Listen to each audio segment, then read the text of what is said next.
అందరికీ నమస్కారం. IYR talks మొదలుపెట్టి ఎఫెక్టివ్గా పోస్టింగ్స్ మొదలుపెట్టి ఒక సంవత్సర కాలం అయింది. ఈ సంవత్సర కాలంలో సబ్స్క్రైబర్స్ బేసు 3,000 నుంచి 33,000 దాకా పెరిగింది. ఐవైఆర్ టాక్స్ను ఆదరిస్తున్న మీ అందరికీ నా ధన్యవాదాలు. భవిష్యత్తులో కూడా ఇదే రకంగా ఐవైఆర్ టాక్స్ని మీరు ఆదరిస్తారని ఆశిస్తూ ఉన్నాను. Thank you.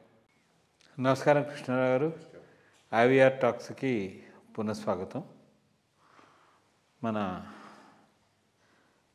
వారం రోజుల క్రితం ఢిల్లీలో జరిగినటువంటి బ్లాస్ అంటే మనం ఢిల్లీ పొల్యూషన్ గురించి మాట్లాడాము. ఇది ఒక పెద్ద పుల్గాం మించి ఆపరేషన్ సింధూర్కి కారణమైనటువంటి కాశ్మీర్లో దానిలాగా ఇక్కడ డాక్టర్లు అయ్యిండి కూడాను చాలామంది వచ్చి దాన్ని చాలా పకడ్బందీగా అందులో ఎర్రకోట దగ్గర స్టేషన్ దగ్గర మరి ఇట్లాంటి బ్లాస్ట్ జరగడం, దాంట్లో ఇంటెలిజెన్స్ తప్పిదం ఎంత ఉంది. అసలు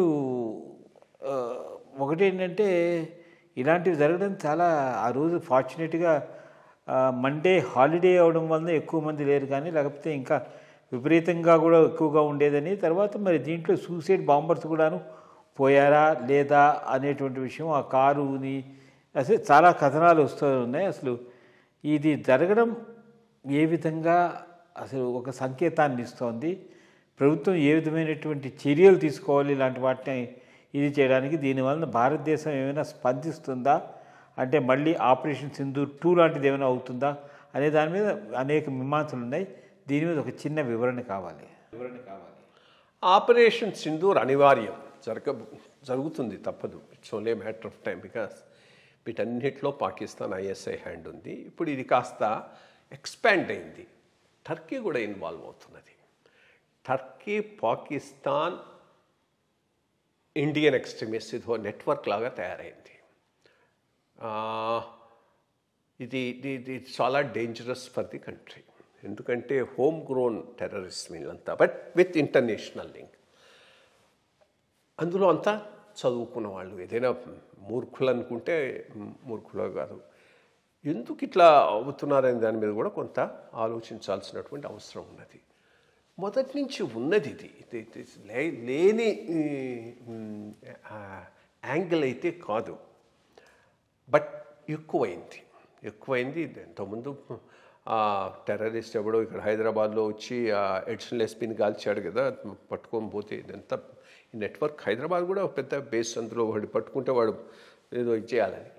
ఇది మైండ్లెస్ ఫ్యానటిజం. మరి మతపరంగా వస్తుందా, ఇండివిజువల్గా వస్తుందా చెప్పలేము. అందరూ అరకల్లో ఉండరు, బట్ కొన్ని దీంట్లో ఉండటం అనేటటువంటిది చాలా చాలా దురదృష్టకరమైనటువంటి విషయం. దీనిని అణచివేయటం అంటూ ఒకటి జరగాలంటే ఫస్ట్ థింగ్ పాకిస్తాన్ బ్రేక్ కావాలి. Pakistan as a political entity ఉన్నంత వరకు ఇండియన్ ముస్లిమ్స్కు అదొక ఐడల్ లాగా అవుతుంది. ఒక సపరేట్ రిలీజియస్ బేస్డ్ కంట్రీ కావాలనేటటువంటి ఆ భావన, అది డిసింటెగ్రేట్ అయిపోతే అసలు ఇష్యూయే ఉండదు. రెండోది, ఇది టెర్రర్ నెట్వర్క్ బంగ్లాదేశ్ కూడా వాడింది. అంతకుముందు బంగ్లాదేశ్ లేదు. బంగ్లాదేశ్ కాస్త లిబరల్గా ఉండింది, హసీనా, ముజిబుర్ రహమాన్ కింద. ఇప్పుడు అక్కడ కూడా ఫండమెంటలిజం చాలా చాలా పాతుకోపోయింది. సరే, ఇక్కడ కూడా ఫస్ట్ థింగు ఈ మదార్సా ఎడ్యుకేషన్ మీద కంట్రోల్ అయితే తీసుకురావాలి గవర్నమెంట్. ఇక్కడ ఏం చెబుతున్నారు, ఏమవుతున్నది ఎవరికి తెలియదు. దాని మీద ఒక ఫార్మల్ కంట్రోల్ తెచ్చి అక్కడ చెప్పే సిలబస్ ఏంది, ఎవరు టీచ్ చేస్తున్నారు, ఏం టీచ్ చేస్తున్నారు అనే దాని మీద ఒక ప్రభుత్వ నియంత్రణ తీసుకురాకపోతే ఇది పెద్ద సమస్యగా కంటిన్యూ అయ్యేటటువంటి అవకాశం ఉన్నది. దాంతోపాటు ఈ సపరేట్ మైనారిటీ ఇన్స్టిట్యూషన్స్ అవి కూడా దీనికి పెద్ద హాట్ బెడ్స్ అవుతున్నాయి. అవసరమా? కాన్స్టిట్యూషన్లో అందరూ ఈక్వల్ అన్నప్పుడు మళ్ళీ సపరేట్ ఇన్స్టిట్యూషన్స్ దేనికి? అదొకటి అమెండ్ చేసుకోవాలి ఇమీడియట్గా.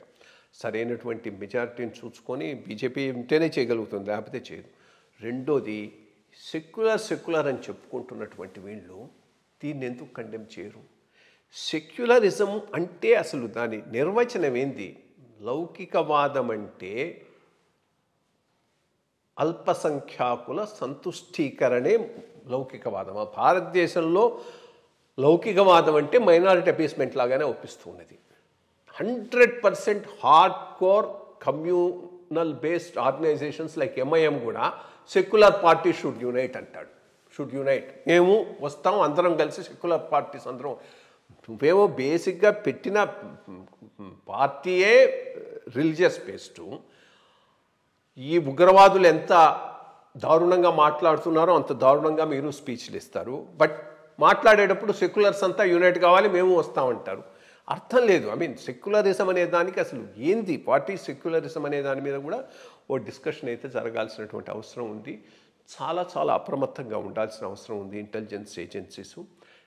దురదృష్టకరం ఏంటంటే ఇటువంటి శక్తులకు అపోజిషన్ పార్టీ మద్దతు ఇవ్వటం. ఇప్పుడు కాంగ్రెస్ ఎక్స్ట్రీమ్ ఇస్లామిక్ ఫండమెంటల్ ఫోర్సెస్తో జాయిన్ కావటం అనేటటువంటిది భారతదేశానికి చాలా చాలా దురదృష్టకరమైనటువంటి విషయం. వాళ్ళు అక్కడ కూడా సెక్యులర్ బేస్డ్ పర్సన్స్ని తీసుకొచ్చి ప్రొజెక్ట్ చేస్తే బాగానే ఉంటుంది.